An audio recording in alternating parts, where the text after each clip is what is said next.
Welcome, everybody, to another edition of the Cover 2 podcast. I am Nick Nenad. And I'm Jared Smith. And guys, we have another big time show for you today. Lots of football talk once again for you. We had some big games last week that we talked about on last week's podcast.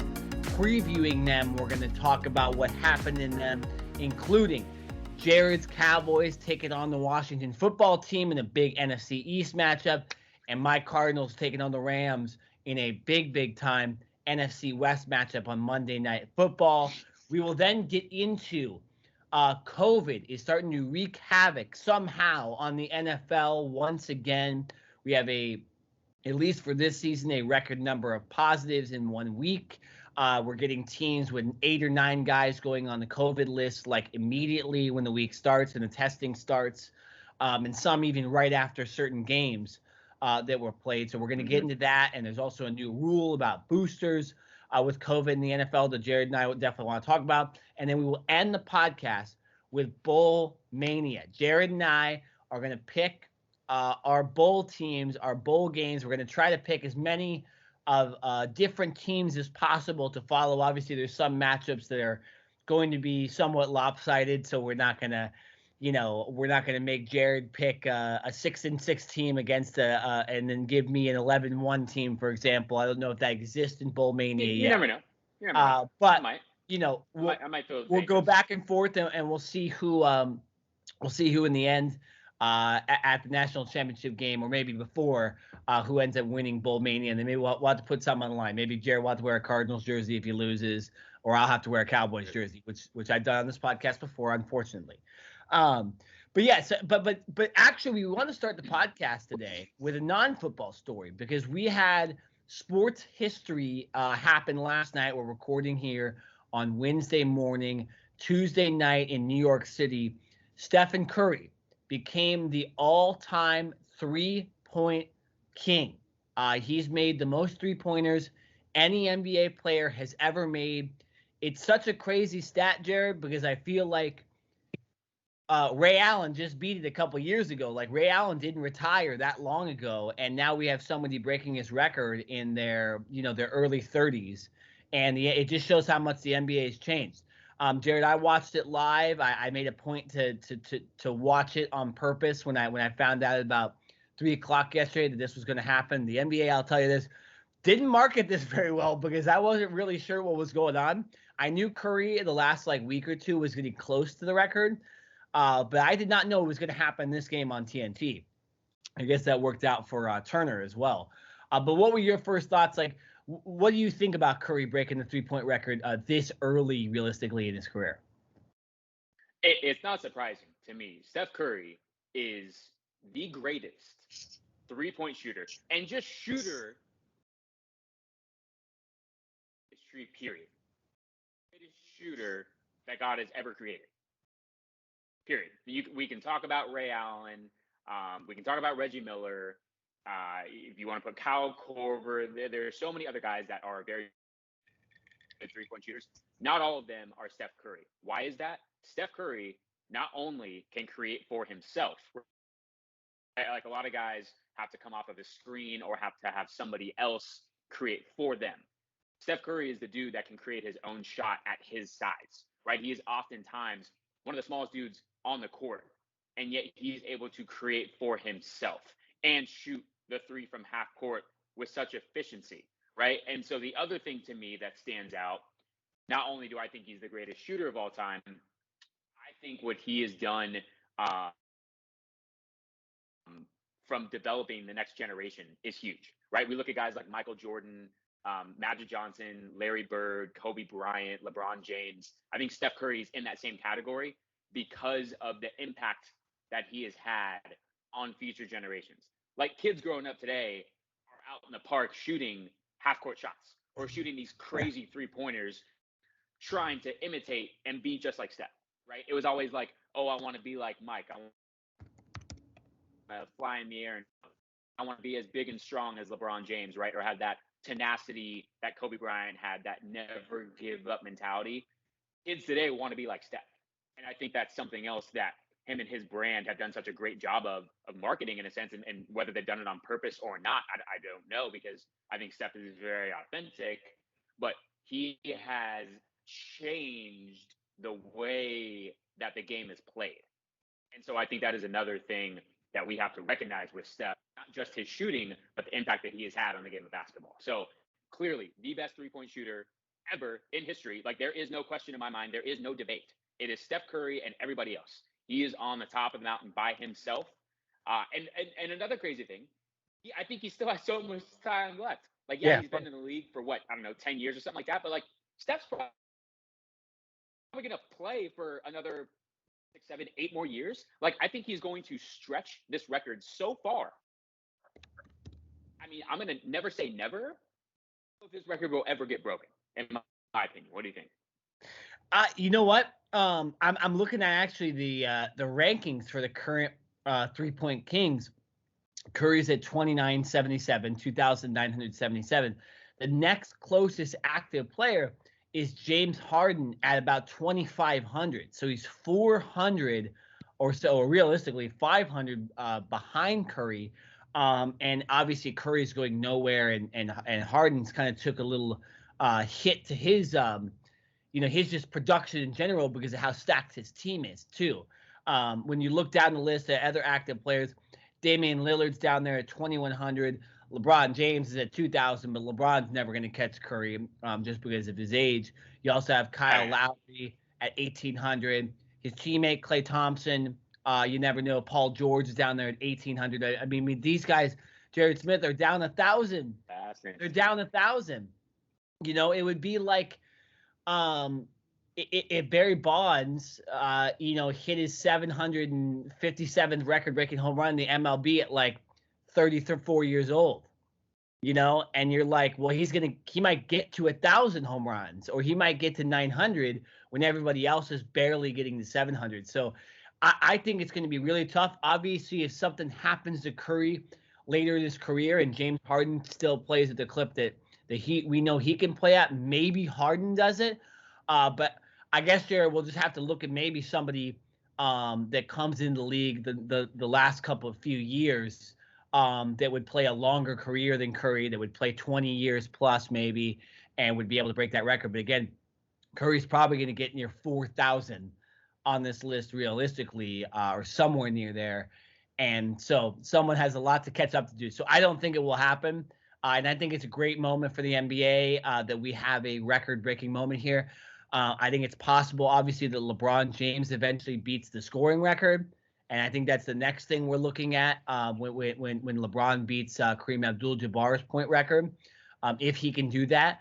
I'm always down for history, Jared, and this doesn't happen a lot. And Curry seemed very, very excited about the moment, too. You don't get too much emotion out of Curry all the time. Obviously, he does show it. He's not a Kawhi Leonard, but he doesn't usually give himself credit, I feel like, a lot. And so it was super cool to see him kind of embrace the moment, try to do it, right? Early on in that game, he took a real long three-pointer and then took another one just to try to get it out of the way the first minute of the game. The moment with his dad, the moment with Ray Allen, the moment with his teammates, him kind of choking up on the sideline, and then them still winning the game. Just shows you how good this team is too. We've seen plenty of times where teams celebrating the championship or a moment where a player does really, really well and the team still loses. Right? It was kind of cool to see the Warriors just still awkward. Yeah, to still win and Curry still get the record. So this team's destined for greatness this year, and Curry is greatness. So a very, very cool moment. But no, Jared, I don't think anybody beats him. Do you think anybody beats him? No, I don't. I would say if I had to put money on it, and this is all hypotheticals, obviously, I would have put money on Klay, right? Steph's teammate, the Splash Brothers, because I think you can make an argument that Klay Thompson is the second greatest shooter in NBA history, right? I would actually put him above Reggie Miller, above Ray Allen as well. Unfortunately, Klay's been out the last 2 years with the torn ACL and then the torn Achilles. So I think he's actually supposed to come back in like a week or two, which thankfully, because when he comes back, and if he comes back to full strength and the Klay Thompson that we all know, I think this Warriors team is the team to beat in the NBA above Brooklyn or whoever else you want to talk about. So if Clay hadn't gotten injured and he had played the last couple of years, I would have actually put my money on Clay to be someone that could potentially overtake Steph over a James Harden. Like you mentioned, I think you brought up a great point. James Harden could be that guy, but because he's playing alongside Kevin Durant, and if Kyrie Irving ever does come back, there's only one basketball, right? There's only you can only have so many shots in a game, and his production is taking a hit because of the players that he's playing around. So nothing against James Harden. I just think that because of the guys that he's with, I don't think he'll ever get there. So I'm happy to see Clay come back. That would be the one dude, if he can somehow, say resurrect, but like get back to his old form and play maybe another 8 years, maybe outlast by a couple years, maybe he could get close. Yeah. Like I said, I mean, getting Klay Thompson's age here in a second. I mean, James Harden and Curry are essentially the same age. They're a couple months apart in birthdays. And then you have Thompson, who's about 3 years younger than Steph, 2.5, 3 years younger. So yeah, it's possible. But yeah, Klay Thompson missing out on those that year and a half realistically, or 2 years, whatever you want to call it.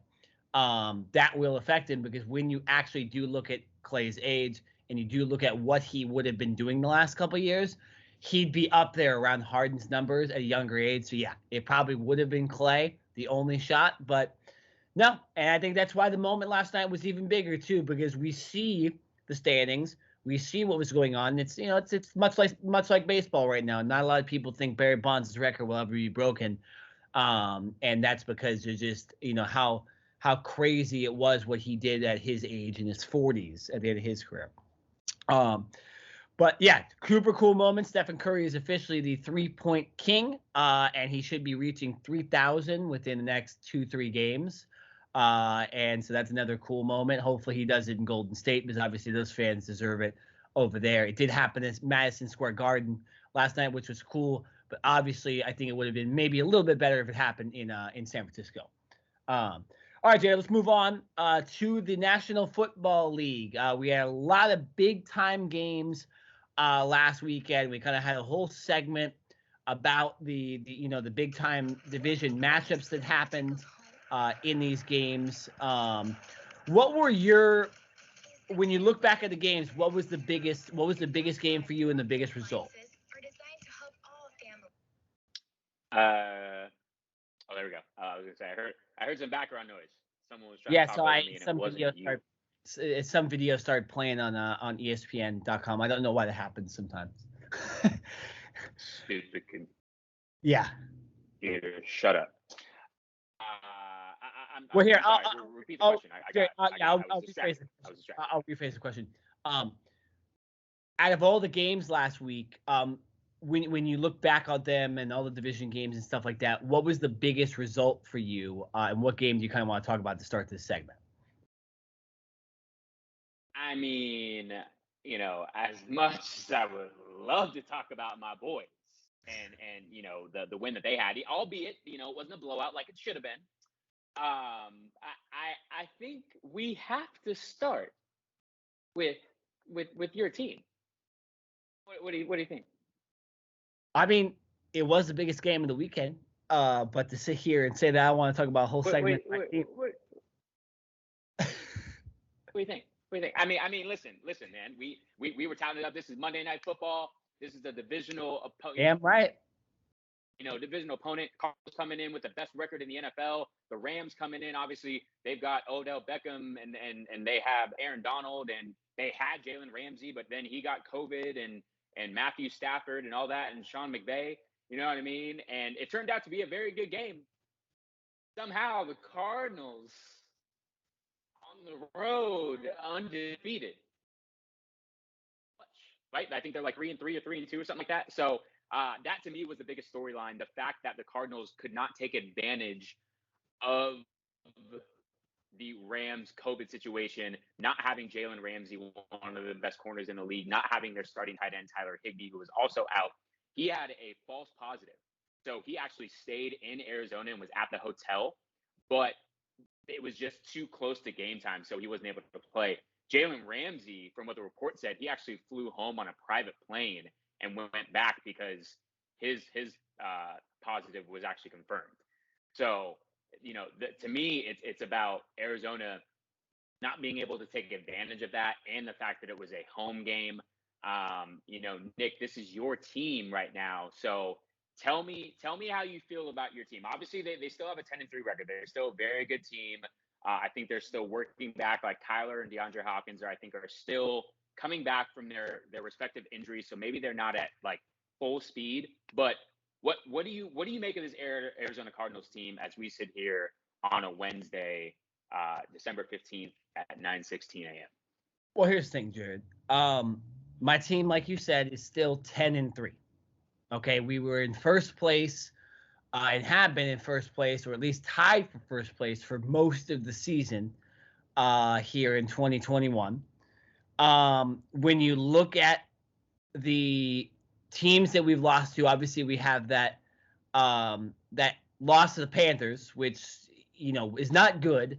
But we've seen plenty of other NFL teams lose to teams that they shouldn't have this year. So I'm not too worried about that. It happens. There's a lot of parity in the league this year. Not a big deal, right? And there's no undefeated teams. And then when you look at the two biggest games, at home and unfortunately on national TV, we have a loss in the last few seconds to the Green Bay Packers and a loss in the last few seconds to the Los Angeles Rams. Rams one being a little bit different. We had to get an onside kick, all that stuff, and really didn't have a chance to win those last 30 seconds. But still, one possession game, we lose it. So when I look at my team, I still think we're one of the best teams in the NFL. I'm not going to sit here and say the best because one of the teams that has the same record as us beat us. But, I mean, Jared, and I've said this on Twitter, and I've made some people angry and all that stuff. We're like a few plays here and there from being potentially 11-1, potentially 12-2. So I'm not going to sit here and say our team sucks because we've lost a couple games. No. But we're still one of the best teams in the NFL, and I think we can beat anybody. I guess maybe in bigger situations we just need to execute a little bit more. But this is potentially a 12-1 team, okay? And a couple plays here and there. And you can probably say that about a bunch of other teams. But there's a bunch of other teams you can't say that about. Mm-hmm. And that's why I'm still riding my Cardinals. And I think my Cardinals are going to be the Super Bowl champs this year. And lose your games now because you can't lose them in January. That's all I'll say. Lose the games now. Can't lose in January. We got the Detroit Lions this week. Mark down the win there. We got a big game on Christmas Day.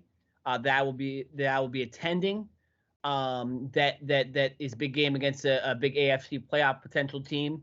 And then we finish off the season with our NFC West opponents that all have worse records than us. So I'm not too worried. If you're the Packers or you're the Buccaneers, I'd be worried about us. If you're the Dallas Cowboys, we do play you on January 2nd, and we'll see there who ends up being the victor in that game. The victor in that game got a little more interesting now. We gave the Cowboys a chance, which hurts my heart. But gotta play the games. And that game's in Dallas, and we're undefeated on the road. So I'm just saying. All right. Listen. I've heard enough. Okay. Go ahead. That was. I'm gonna be brutally honest here. That was one of the weakest arguments you have ever given on this Cover 2 podcast when it comes to your Arizona Cardinals. Sure. I'm sorry. It just is, right? I got to point it out when it is. I'm not trying to be mean. I'm not trying to be disrespectful.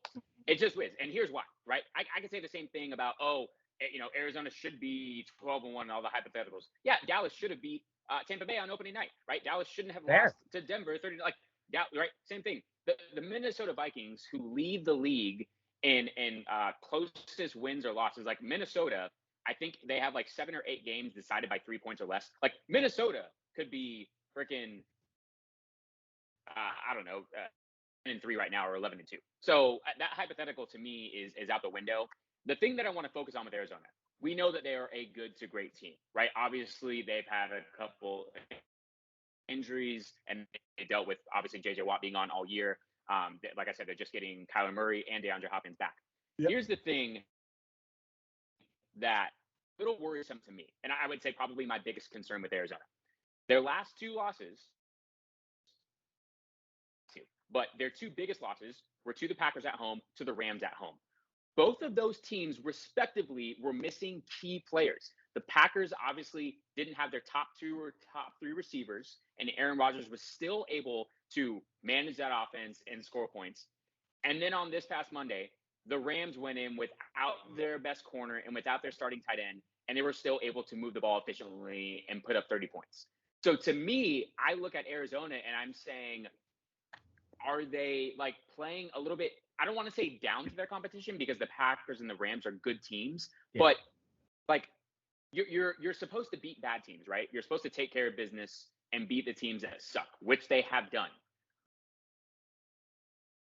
But they're not necessarily of those opportunities when they're going up against an opponent that is weakened.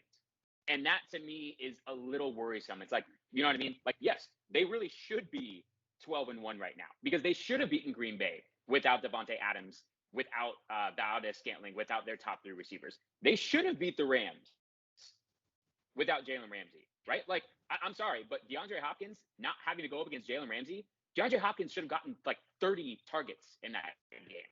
And I get that he's still coming back from injury, but that would be the one thing that is still a little concerning to me. Their defense is still good. I still believe in Kyler Murray, and I still think that offense is going to do fine. They're going to, win that division. I'm just a little worried at like there's certain opportunities that come around, especially nowadays with COVID and things like that, where teams have an opportunity to take advantage of a weakened team. Arizona has had two of those opportunities, and they haven't taken advantage of it. Well, I mean, here's the thing when I look at these games. You're right. The Packers were missing a lot of players, including Devontae Adams, and they were still able to beat us and run the ball and all that stuff. And obviously the Rams, they were missing a lot of defenders. I think, unfortunately, in Arizona this last Monday, we obviously made a couple key mistakes, right? We have Kyler make that terrible interception where he just got a little lazy, and we actually had, a guy 20 yards down the field wide open, and Kyler, whatever you want to say about it, maybe it was his size, just is not able to get it over one of the Rams defenders, right? So a big mistake there, but that's not going to happen every game. And then I hope not. I do think, and now hearing what the news today, that DeAndre Hopkins is getting a second opinion on whatever is wrong with his leg today.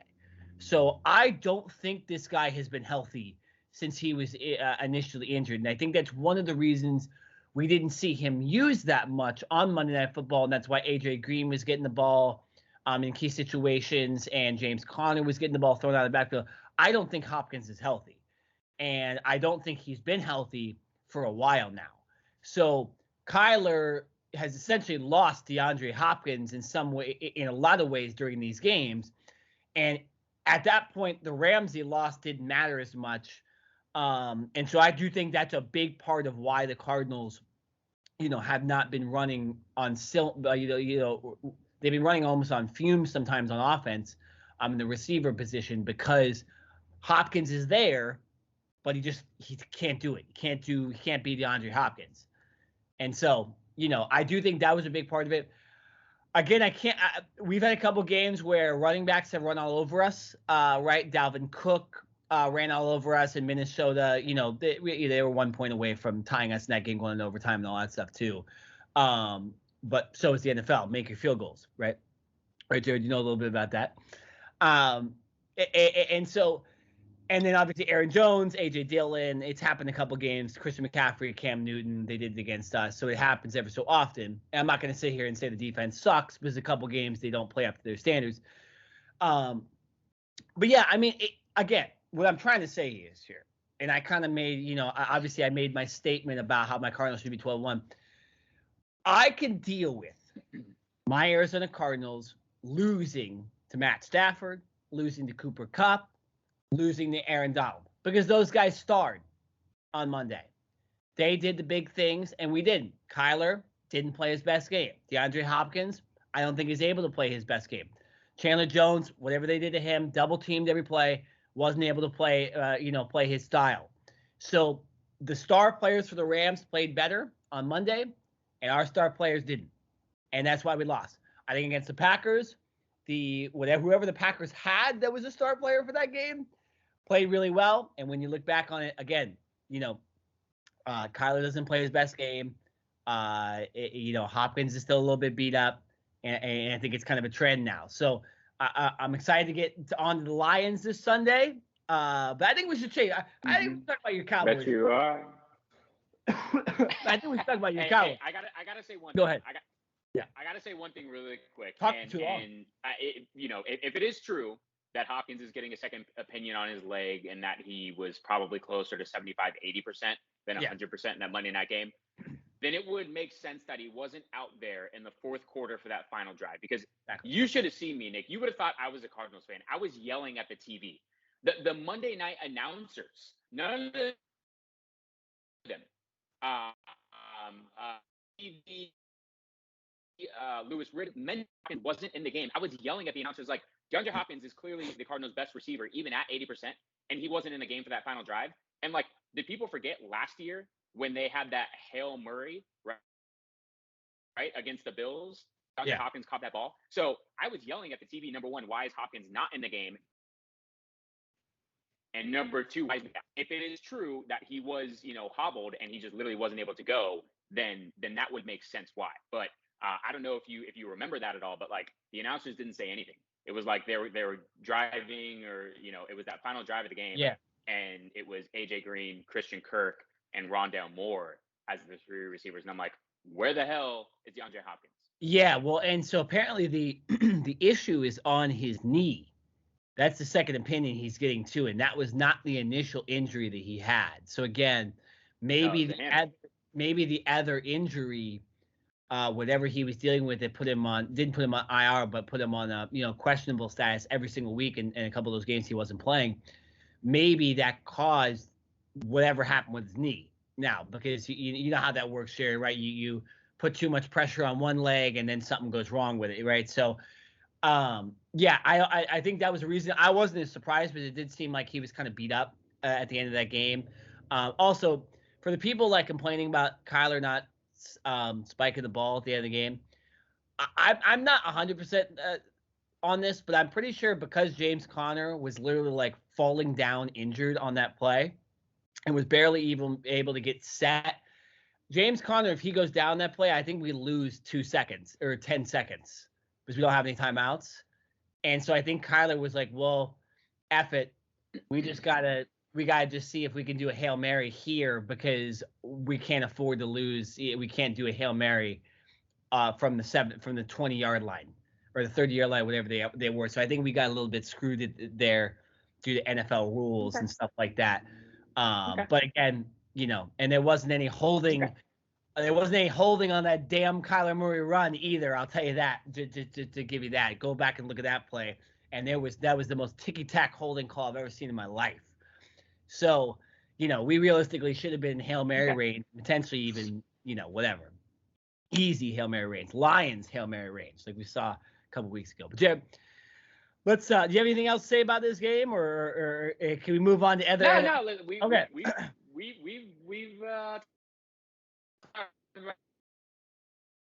Cardinals enough. I move on to my boys. Like I said, my Cardinals play the Detroit Lions this Sunday. We play the Indianapolis Colts on Christmas. Then we play Jared Smith's Dallas Cowboys in Dallas, and then we finish the season, I believe, with the Seahawks. So, not the worst schedule in the world, but not the easiest. If the NFL is smart, they flex Dallas. Damn right. And Arizona from a 10 a.m. game to, at the very least, the 1:30 game, right? The midday game. If not, Sunday Night Football. If they keep that at a 10 o'clock game, I mean, obviously we'll be up at 10 watching, but that would be one of the dumbest things that the NFL could do from a rating standpoint. So just throwing that out there. That's week 17. Currently, that game is a 10 a.m. game. So. And looking at other games, there is nothing bigger than that game. Right now, it's Vikings and Packers currently on Sunday Night Football. Get the hell out. Let's get our boys on there, Jared. All right. All right, so Jared, like you said, speaking of your boys, Cowboys, they get a big win against the Washington football team, 27-20. Good defensive performance by your team as well. But you did allow Washington to come back a bit in that game. You were blowing them out. It was like 24-0, 23-0, whatever it was. I remember watching while, I was out of the house and stuff like that, paying attention to a couple of the early games and seeing that Dallas had an easy win. And then all of a sudden, Washington comes back. Similar to the way the Rams kind of blew our game too, where all of a sudden it was like, oh my God, the Cardinals have a chance, right? Talk about your Cowboys. Again, it's been a struggle, right? Like, we haven't seen the Cowboys play that like great football game in about a month and a half now. So, what did you see from the game? And your boys are fourth in the standings right now, one game behind my Cardinals, the Buccaneers, and Packers. How do they stay up in the rankings, and what can they do to perform better? Yeah, first of all, let's start with the positives. I'm going to eat my dessert first. This defense is playing lights out. This was, I believe, the first time since week 1 that Dallas had their 2 top rushers in DeMarcus Lawrence and Randy Gregory. They had Neville Gallimore, who's their starting defensive tackle, who I believe got injured in the preseason against the Cardinals. So this was really his first game of the season coming back, and he had a sack, and we saw how disruptive he was, and putting pressure on the quarterback. And then we have Micah Parsons, who the dude is just a freak. I really don't know any other way to describe him. Right? He can line up. Obviously, he can play linebacker, sideline to sideline. He can play defensive end. He's lined up in the slot corner. I mean, the dude can play everywhere. And so to me, he is not the defensive rookie of the year. I think he is fully entrenched in the conversation for defensive player of the year. That is how well I think he is playing. So this defense to me is playing at a top-notch level. And I think that is why this Cowboys team is relevant right now. I'm not going to sugarcoat it. This offense is playing like crap. And that starts with Dak Prescott, right? Ever since he had that calf injury and came back from that calf injury, he has not seemed to be the same quarterback. Now, I'm not going to make excuses, because if Dak is suiting up and if Dak is going to be out there playing, right? Like, if you're not good enough, then sit and let Cooper Rush play. Like, it is really that simple. Because this offense is the ones that let the Washington football team back in this game. The defense did their job.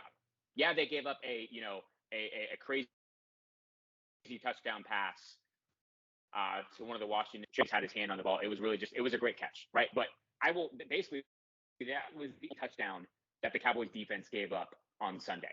The defense played amazing. Special teams played good. It was the offense that could not play efficiently enough.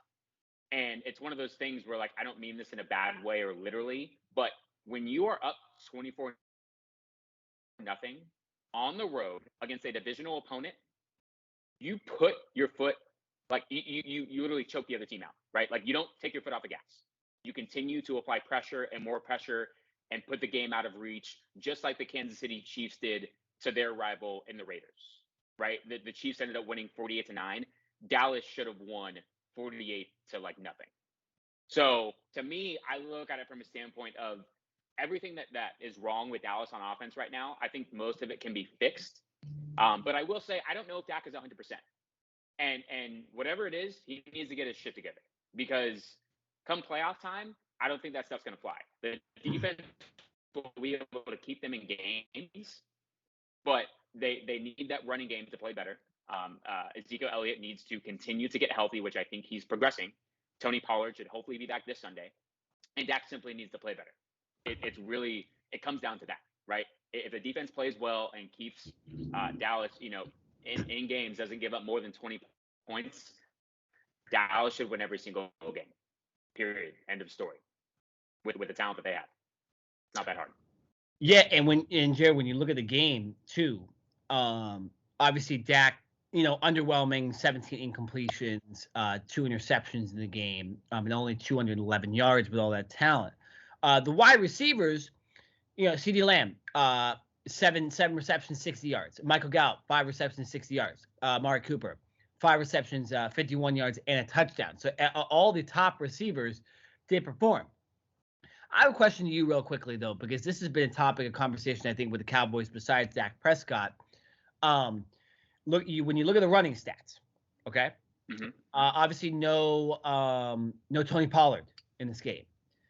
Ezekiel Elliott, 12 carries. Highlight the 12, 45 yards. Mm-hmm. Corey Clement. I didn't even know Corey Clement was on the Dallas Cowboys. 13 carries, 44 yards. Jared, can you explain to me why when Tony Pollard is not playing, that Zeke is still getting the same quote-unquote bullshit carries? And why is McCarthy and Kellen Moore structuring the offensive running game like this, and not just allowing Zeke to be fed, even if the other guy isn't there? That's a great question. And I don't have an answer for you, because we should bring Kellen Moore in here, because I would love to ask him that. I'm not really going to put Mike McCarthy in that scenario, even though he is the head coach and overrule Kellen Moore. Kellen Moore is in full control of this offense, so I'm putting this completely on him. I don't care that Tony Pollard was out last week. I'd rather have him healthy for the playoffs. Ezekiel Elliott, I know he is somewhat banged up, and he's limping off the field half the time. Sure. But guess what? This offensive line is still good, and I think that they can still run the ball. Listen, I have a stat here, and it was from a couple weeks ago. Dallas is 7-0 when they rush for 100-plus yards this season. They're 1-4, but fewer than 100. Now, not to say that they can rush for 100 yards and not win the game, but that's a pretty revealing stat. Like, run the damn football. Even in the fourth quarter when Dak threw that pick six, why are you even running play action? Going to do that, maybe do that on third down, run the football, run the clock. Like, obviously this offense right now is not in sync and needs to get in rhythm. You want to know a great way to help out a quarterback that is in somewhat of a slump, or help out an offense in general that's not really clicking? You run the freaking football, right? And the Cowboys, on paper, have the players and the talent to do that. So to me, this is more on Kellen Moore than it is anyone else, because for some reason, he has gotten pass happy. Like, I think he's gotten a little bit of the Mike McCarthy disease when McCarthy was in Green Bay, where all he wanted to do was throw the football and not run the ball. And the stats clearly show when the Dallas has rushed for over 100 yards this season, they are undefeated. Run the football, let the defense put 7 or 8 guys in the box, then let Dak drop back with a play action and get one-on-one with Amari Cooper and CeeDee Lamb and Michael Gallup, who can beat almost any one-on-one coverage. Yeah. Like, to throwing the ball 40 times a game it's idiotic. Like, it does not take a rocket scientist. It does not take someone like myself who has never coached a day in his life to see that Dallas needs to run the damn football more. So it's really a question for Kellen Moore, and I hope that he really does get grilled for it. Like, whoever is interviewing him this week in their press conferences, that he gets grilled for it. Because Dallas, I hope Dallas comes out against the Giants this Sunday in New York. It's going to be cold. I hope they do what New England did on Monday Night Football against the Bills a couple weeks ago. I hope they run the ball 50 damn times. I hope Dak Prescott only throws it 3 times. I want to see Dallas literally line up. I remember Emmitt Smith really quick. It was during one of their Super Bowl runs. I think it was like 1990. Emmitt Smith got handed the ball 7 straight times. It was the same exact play 7 straight times. If it ain't broke, don't fix it. But make the defense have to stop you and force you to do something else. Like, let the offensive linemen get off the football, play nasty, be physical. Because when the offensive line can run forward, right, they're going to be like more happy to have a pass set. But if you're just dropping back and the offensive line isn't able to get a rhythm, if they're not able to play physical football, which is what every offensive lineman wants to do, they're not going to get into their own type of rhythm. So to me, it literally baffles me because I don't understand what Kellen Moore and this offensive philosophy is doing, trying to be like an air raid system. Run the damn football and then use play action off of it. It's seriously not that hard, man. I'm done because I don't really know what else to say. I've gone on too long. I don't know if you have any thoughts about this, but I don't. But like I said, against the Giants this Sunday, run the ball 50 times. That would make me the most happy. Yeah, I mean, Jared, the reason I brought it up is because I agree with you. There's a reason why James Conner for us is like right behind Jonathan Taylor, who everybody's saying is like the best running back to ever play the game this year, right? Well, James Conner has 7 straight rush touchdowns. James Conner has 7 straight rush touchdowns in 7 straight games, and he also, catching the ball, running the ball. He's been the only guy really on our depth chart that can even do it for us. This was the perfect example. Even this last game, we didn't win, but that's because of a bunch of different factors. It's not James Conner's fault. We ran the ball, and it was one of the reasons why we still remained in that game. And we used our running back, our star running back, to his top ability, and he was one of the reasons why we almost won that game. And we were in the game against the Los Angeles Rams, who are a 9-4 football team. The Cowboys don't run the ball or don't use their star players, and they let Washington come back, and they win by 7 against a team that might or might not make the playoffs when they should be killing those type of teams. So yeah, no, I mean, I think the Cowboys need to run the ball a lot more, and I think they need to use Zeke. And if Zeke's hurt, put him on IR for 3 weeks or something like that. Let him get healthy. The Cowboys are making the playoffs, so gear it toward the playoffs. I wouldn't miss Zeke in that Cardinals game either. Speaking of not running the ball, when we look at the rest of the NFC, because the top of the NFC is pretty crazy here. And let me just get the standings up really quickly as I say this. When you look at the NFC, there are 3 teams tied with a 10-3 record. Obviously, Green Bay Packers at 10-3, they have the win over the Arizona Cardinals, so that's their tiebreaker. And then they have the tiebreaker over Tampa Bay because of win percentage in conference games. Tampa Bay is number 2 at 10-3.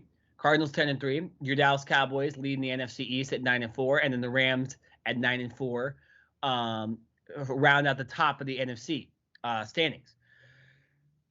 The Green Bay Packers, they get a crazy hard-fought win against Chicago Bears, but they win. And there's not much to talk about with that, right? The Bears are not going to make the playoffs, and the Packers did what they were supposed to do, albeit in crazy fashion on Sunday Night Football. Very entertaining game. And they remain in first place.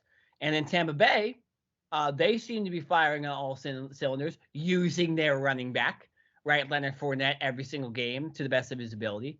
They beat the Buffalo Bills, Jared, who are now 7-6, barely in the playoffs. And Jared Smith decided to not run a single running play in the first half of that game. I mean, we just talked about it with the Cowboys, and we're giving the Cowboys a lot of shit here. But, can you believe that? Can you actually believe the Buffalo Bills against the Tampa Bay Buccaneers did not run the ball once in the first half? And they expected to win that ball. Yeah. They expected to win that. Yeah, I can. Explain it to me. Two reasons. Number one, and it's not a reason why they should not have called a single run play. Yeah. The Bucs defensive line and run defense is pretty nasty. I would put them up there as one of the top run defenses with Vita Vea. Obviously you've got JPP and those fast linebackers. That is one of the top run defenses. So if you're playing Tampa Bay from an offensive standpoint, I think you're going into that game saying we're probably the type of success running the football that we would like to. We're going to have to throw the ball more. But you still have to run the ball at some point, right? You can't just be one-dimensional because then you're just playing into the defense's hands, which is exactly what they did in the first half. And the other thing I have to say is, last time I checked, I think the Bills still have running backs on their roster. It's not like they went into the game with 0 running backs at all, right? Sure. Because what they like to do, their most efficient running back is Josh Allen, who is their quarterback, right? When Josh Allen runs the ball, he's very effective with it. Problem is, the dude takes a lot of hits, right? And what he reminds me of or what this offense reminds me of, is what Cam Newton did with Carolina, to where, or what Andrew Luck to a certain degree did when he was with Indianapolis Colts before he retired. Mhm. Those three guys that I just mentioned, including Josh Allen, have amazing talent, amazing skill. Obviously, Cam Newton was a Heisman winner. Took his team to the Super Bowl in 2015. Andrew Luck, #1 overall pick, quarterback. Josh Allen, first round pick. We know how great he is. Just signed a huge contract last year. Yeah, you know what happened to Cam Newton and Josh and Andrew Luck? Andrew Luck retired because of so many injuries. Cam Newton basically got kicked out of the NFL. He's now back with Carolina, but he's playing like absolute crap. Josh Allen is not going to last in the NFL much longer if they continue to use him in the manner that they're doing. Just plain and simple. Like, look at the history. I get it. He's got one of the strongest arms in the NFL. He could probably throw the ball 100 yards on his knees. But if you take all of those hits, if they continue to use him in this manner for the next 2 to 3 years, Josh Allen in 5 years will be out of the NFL. He will be so banged up, you will not be able to take a snap under center. So, and I want to be smart about taking a quarterback who I just gave like $200 million to. I'm thinking about using my running backs who get paid to carry the football. I don't know. Like, maybe they don't have faith in their offensive line. I'm not really sure. They don't have the best running backs. It's not like they have a Jonathan Taylor or an Ezekiel Elliott or a James Conner, but they have suitable running backs. Devin Singletary is a suitable running back. Zach Moss is a story. I believe they have Matthew Breida as well. He's a good pass catching running back. Like, you have running backs on your roster. You are paying them to do a job. Let them do their job. And they're not doing it right now. So you want to talk about another offensive coordinator that deserves to be like questioned and hammered in his press conferences? It's the Bills OC. And to be honest, he should be fired, in my opinion. If I was the Bills ownership, I would walk into his office and say, you are going to run the ball at least 20 times next game, or you will be out of a job in a week. Like, it's really that simple. And like I said, like, I don't know, man. Like, maybe the NFL does these types of things just so that we have something to talk about. Because like I said, like, is it really that difficult to realize that you've got to run the ball in certain situations, irregardless of what the defense is doing or how good that defense is? Like, I really don't understand. And like I said, I've never been a coach in my life, so maybe I'm just way out on left field. But like, there's just certain situations where you have to say, screw it. I don't care if the defense puts 11 men in the box. We're still going to run the football and let them know, hey, we have somewhat of a running game. Yeah. I really don't understand. I would love an NFL head coach, an NFL aficionado, someone that is like in the locker room to please explain to me and to us why certain teams do not use or do not run the football. I'm not saying effectively, because not everyone can do it effectively. Some teams, literally, like you just said, do not run the football at all. Yeah. I don't understand. It's, I get it, Jared, if like your strategy is like some of these college football teams where it's like, shotgun, pass all game, Mike Leach, Cliff Kingsbury, all that stuff, when Cliff was in college. Because that's your identity. And everyone knows that. And everyone knows, we're going to run the ball occasionally, but we're mostly going to pass it. Right? The Bills, it's not like that. Like, they're a pretty even-keeled team. They've always been a little bit more pass happy, but it's always been kind of 60-40, right? It's just, I don't know. I think the Bills are flustered because they thought they'd be one of the best teams easy in the AFC right now, and they are now in 7th place. And there's a lot of teams that look very similar to them. Their defense isn't the best. And now Josh Allen's beat up. And I think this team is panicking.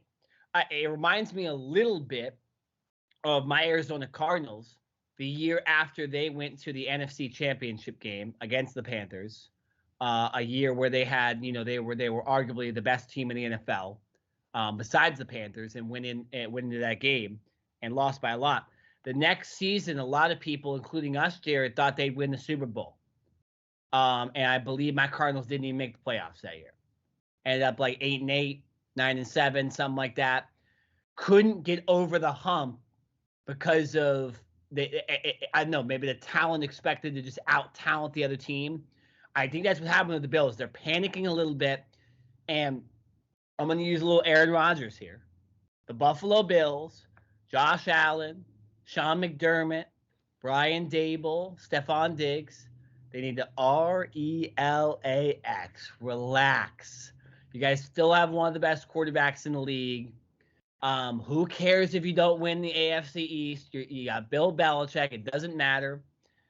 Get that fifth seed and play the beat-up Baltimore Ravens or the beat-up Cleveland Browns or the dysfunctional Pittsburgh Steelers or the young Cincinnati Bengals. That's probably who's going to be in that 4 spot. It's okay, Buffalo. It's okay. You don't need Bills Mafia at home. You can still make the playoffs. You're not going to beat New England or for the AFC East. It's okay. Relax. I think that's what the Bills need to do. Looking at the rest of the AFC really quickly, Jared, because we do need to move on. And looking at the standings specifically, I just mentioned that the AFC North is kind of in shambles. Lamar Jackson is beat up after that game. He's not seriously injured, but the Baltimore Ravens were kind of supposed to run away with this division. They don't look the best, and now the Browns and the Bengals and the Steelers, they all still somehow have a chance in this division. So like I said, I think the black sheep division in the AFC is kind of the AFC North. You look at the New England Patriots, Tennessee Titans, and the Kansas City Chiefs. And this is the last team I want to talk about here before we move on next week in COVID. The Chiefs absolutely demolished the Las Vegas Raiders, 48-9. You don't see that a lot in the NFL. I guess that's only when the Cowboys have Atlanta come into town. You see scores like this, right? But Jared, I'll pose it again because I think it's a couple weeks in a row, and unlike other teams, we don't see this. We don't see this on a consistent basis. Are the Chiefs back? Yeah. Oh yeah. Yeah. Chiefs are back, and if you're an AFC team, you should be very scared, right? I think we all knew, every team goes through slumps. Every player probably goes through slumps. My Cowboys and Dak Prescott in particular are going through a slump right now. Patrick Mahomes, basically to begin the year and midway through the year, he was going through a slump as well. The offense was not playing well. They dealt with some injuries as well. The defense was horrible, god-awful, right? And they've seemed to turn it around defensively as well. They're averaging 3 takeaways a game, and I believe they're like 5 or 6 game winning streak. And the offense is playing better. I don't think they're still playing at like full speed like we're used to that Chiefs offense playing, but definitely better than they were in the beginning of the year. The one and only thing I'll say about the Las Vegas Raiders, because they don't even deserve to be mentioned, is if you choose to go and stomp on an opponent's logo at midfield before the game, you better come out and score more than 9 points and not give up 48. Like, it's so embarrassing if you're a Raiders fan right now, if you're, a part of the Raiders organization, not only from what has happened and transpired with 2 former players and their former head coach, but it's like, it's a divisional opponent against the Chiefs, right? Like, this isn't like you're playing Jacksonville and you want to go stomp on their logo because you're just going to whip their ass. This is Kansas City, who is getting better every single week. And the best thing you can think of to hype up your team is to go and stomp on their midfield logo. You don't think that the Chiefs saw that and gave them a little extra motivation? Like, it's already a divisional opponent, right? The Chiefs are already ascending. And then you go and do that. So to me, the Raiders got exactly what they deserved. They got their ass whooped because they were, a small fish in a big pond, and they were simply lost. They did not know what they were doing. This team has gone from being like, all right, they were good in the first half of the year, won some good games, beat Baltimore on Monday Night Football to open the season, and that was like, wow, to complete shambles. I would love to play Oakland right now, I would love to play Las Vegas right now, because I think any team can beat Las Vegas. But as far as the Chiefs go, the Chiefs, to me, I believe are on track to be the number 1 seed in the AFC. I know that currently right now that is New England, if I'm not mistaken, but if I had to put my money on it, it would be Patrick Mahomes and the Chiefs who will eventually end up with that number 1 seed and a number 1 bye. Well, yeah, it's going to be interesting with the Chiefs. I was just looking at the schedules of the top three teams in the AFC. And you guys got to remember, too, the Chiefs do not have the tiebreaker to Tennessee because Tennessee beat them earlier this year with Derrick Henry active. And so the Chiefs do need to have a better record than Tennessee. Tennessee and New England technically have easier opponents to play the rest of the season. And again, they do have the same record. All the three teams are 9-4. And like I said, Baltimore, especially without Lamar Jackson, it's going to be hard for them to catch up to any of those teams. Kansas City ends the season. They have the Chargers on Thursday Night Football. They lost to the Chargers earlier this season. They need to get that win back. They get that win back, they're going to win the AFC West, and then they know they're going to have a home game at least, and they most likely will be third seed. They finish the season though with the Bengals, the Broncos, and the Steelers. So not the easiest teams to play, but also not the most difficult. And so a lot of 3 road games in 4. But again, Jared, here's the other thing too. If they go and they beat the Chargers handily on Thursday Night Football, or just beat them in general, back and forth game. They go in and they kind of beat up the Steelers, right? Like a lot of other teams have done. They beat up the Bengals, right? And they can beat Denver on the road at the end of the season with Denver likely fighting for a playoff spot. I do not want to be 6th seed in the AFC. If you're 6th seed, you're like, oh no, we're potentially playing the best team in the AFC here. Good luck. Yeah, good luck. All right, let's switch topics to what is most likely going to affect the last month and will definitely affect this next week in the NFL, and that is COVID-19. We had a record amount of COVID positives and just COVID test failures in a lot of ways this past week and now coming into this week. As far as the NFL goes, teams are closing their facilities. They're going into the intensive protocols. The Browns have now lost their head coach and quarterback. Their head coach having an actual booster shot and still testing positive and all this stuff. Jared, this is a big deal because we only have a month left, right, of the season. When you look at where the season ends, it ends a little bit later in January than it normally does because of that 18-game schedule. And, we're in mid-December right now. Season will end in a month. Everybody plays 4 more games. We already have one of the Saturday games affected with the Browns losing their quarterback. All jokes aside, obviously, like, I know a lot of people have been saying Case Keenum should be the quarterback of that team and stuff. But, like, again, you lose your starting quarterback, you lose your head coach, Stefanski, for the second time this year to COVID. There's a lot of teams fighting for the playoffs. There's a lot of parity in the NFL. There's a lot of teams at the top, but there is a hell amount of teams that are fighting for those 6th and 7th spots in the playoffs. And COVID will wreak havoc. Jared, what are your thoughts on this concerning uptick in COVID positive tests for the NFL? And now new rules implemented about the NFL essentially requiring booster shots. It's not surprising, right? Look at what's going on around the world, not just in our country. With a lot of this stems probably from Thanksgiving, right? And everyone gathering for the holidays, and now we have Christmas and the New Year coming up. And so I think we're seeing a spike in COVID cases around the country and around the world from Thanksgiving.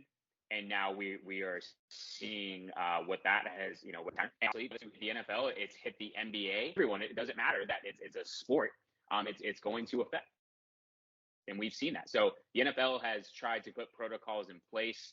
I believe if you were like a tier 1 or a tier 2,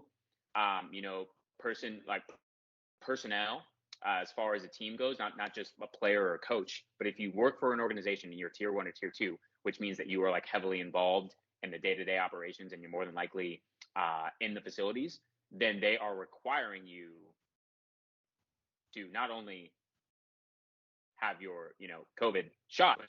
And so they're trying to put things in place. Here's the one thing I will say, man, it's very simple. I think what we saw from last year, where there were no fans in stands, or at least only 25, maybe 50% capacity. Yeah. The NFL still played a full schedule. right?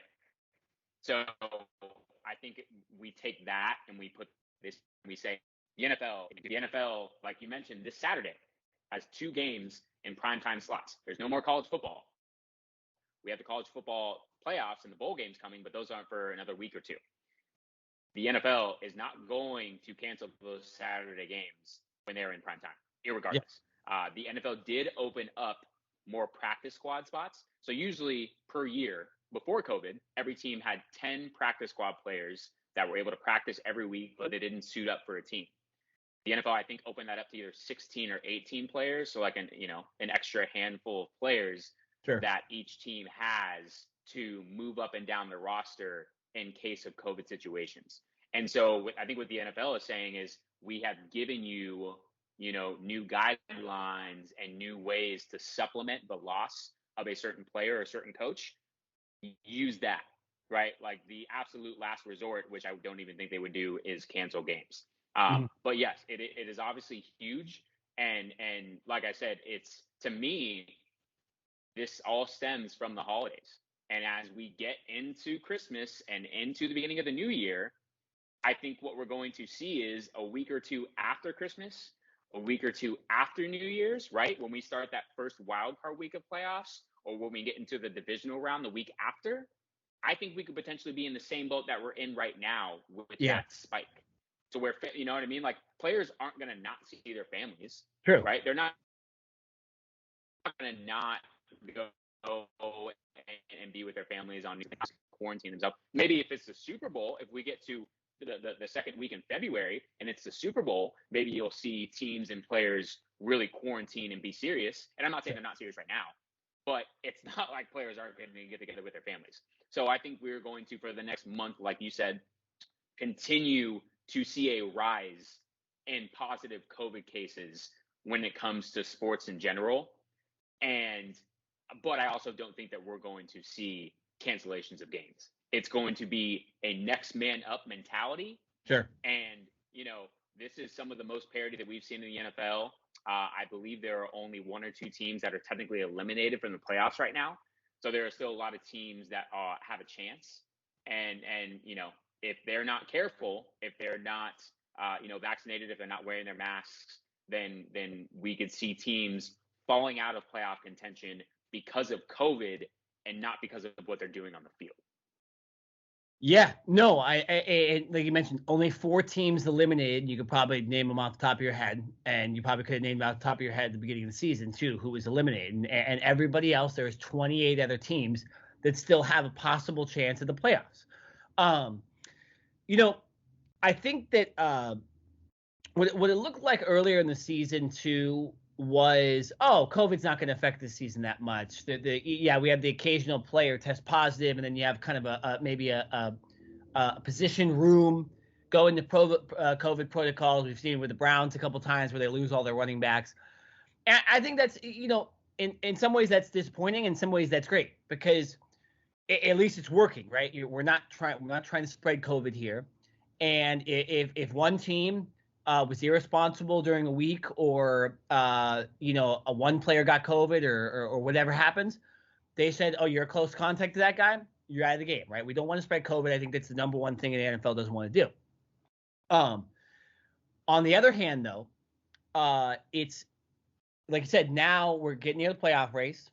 There's 28 teams fighting for playoff spots or fighting for seeding, fighting for divisions, and now COVID is at its worst in the NFL.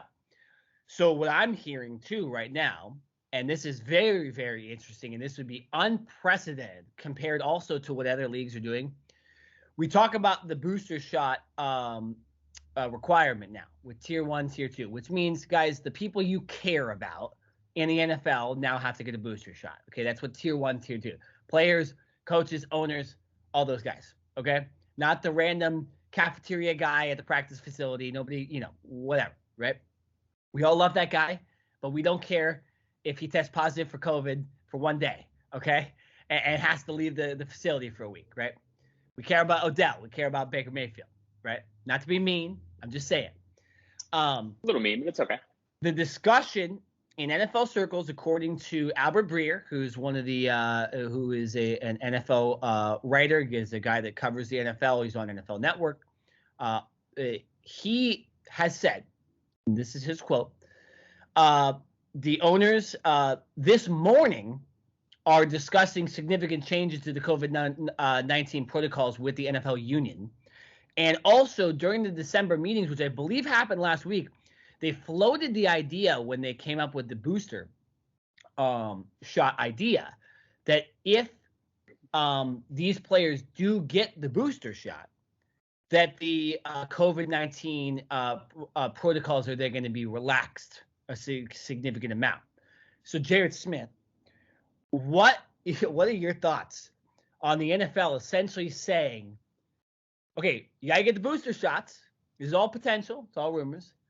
But you got to get the booster shots. But then essentially we're not going to test you anymore. Or we're going to test you and the protocols are going to be really relaxed and it's not really going to affect games. What are your thoughts on this? I know there's a lot. There could be political leanings on this. There could be just personal feelings. Like, does it make sense the NFL would do this? Does it make sense that other leagues should do this because of how COVID can affect a season? What are your thoughts on this? I think this is an insane, like a potential thing to happen and unprecedented. What are your thoughts? Yeah, I'm like, I don't know how to respond to that. Well, see here, and this is what I'm thinking. You... Yeah, Jared, this is what I'm thinking about it too.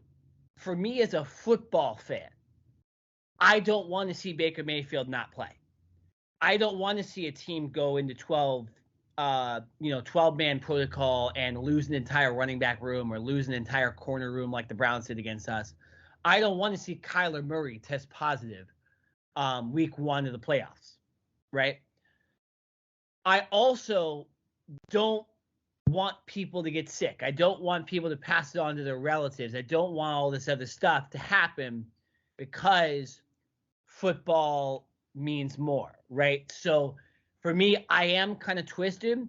I at least understand why the NFL would want to do this, and I understand that this eventually most likely will probably have to happen because COVID just does affect sports so much that I think eventually you are going to have to relax protocols with the more booster shots we take and the more vaccines and all this stuff that come out and whatever doctors come up with a way to stop this thing.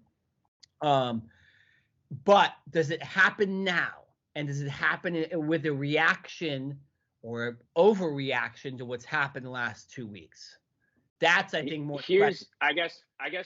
I guess here's what comes to my mind when discussing the possibility of forcing players to get a booster, do certain things, and then regulations will be relaxed. Yeah. This entire season, NFL stadiums have been 100% full, 100% capacity, right? They're not checking every single person, every single fan. Doesn't matter, male, female, young, old. You know what I mean? They're not checking every fan coming in for their COVID vaccination card or checking their temperature or anything like that. Sure. So you've got hundreds of thousands of fans roaming this stadium, right? And potentially spreading the coronavirus around. You've got concession workers. You got people that work on the field, get the field ready. You know what I mean? We're not regulating them. And I know to have close contact with the players, but they're still in the same arena, in the same stadium, right? We're seeing before and after games, players up and talk with other teams, other players. We're seeing reporters and people that work for the NFL going up, right, before and after games, dabbing up players, talking to players close. You know what I mean? And we're seeing family members being on the field. So it's like, are they going to regulate that as well? Are they going to regulate before and after games? You're not allowed to go up and talk with the opponent, or sure. If you do, you have to wear a mask. You know what I mean? Because it's like, it's like I don't necessarily every single player in every sport to at least get vaccinated and hopefully get a booster to to try to prevent themselves not spreading it, but at least not getting themselves sick? But are they also going to take it a step further then and say, okay, guys, like, we're going to have further protocol? Because just saying, all right, get vaccinated or get the booster, and then we're going to relax protocol, that to me isn't enough. It's like you're only going halfway. And it's you either go full go and you say, you guys have to get these vaccinations and we're going to keep these protocols in place, or I just don't think you can regulate it at all. Because to me, it's just half-ass.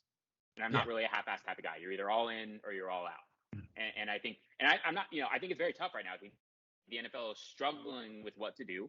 They're saying they're following the science, right? And so I'm not saying that there is a right way to handle this. And it was kind of teetering back and forth. 1 minute they seem to be, proactive in a stance, but then you look at other protocols that aren't necessarily in place, and it's like, well, players can still do this. Players can still interact with other players from other teams, other coaches, other journalists, you know what I mean? Other fans, other family members.